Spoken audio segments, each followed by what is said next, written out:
kuzaliwa kiumbe kipya. La pili ni harusi na tatu kifo. La kwanza kuzaliwa kiumbe kipya.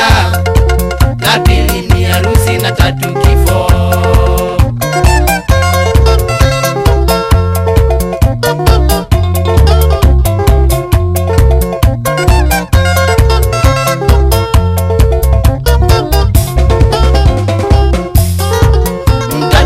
Mtoto kiumbe kipya na hajui mazuri hata mabaya. Mtoto ni mtoto kiumbe kipya na hajui mazuri hata mabaya.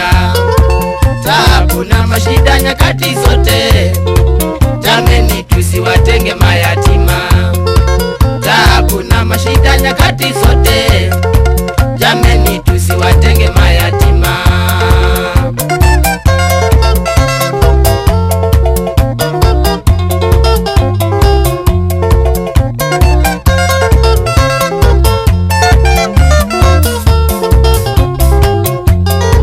Kwa kweli kifo ndicho husababisha familia nyingi kubaki mayatima.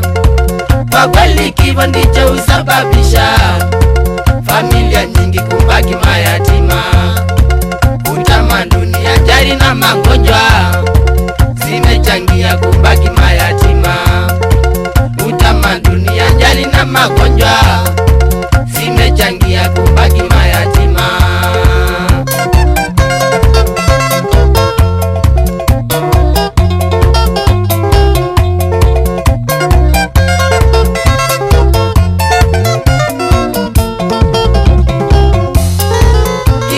Kilio tunawalilia watoto waliobaki mayatima.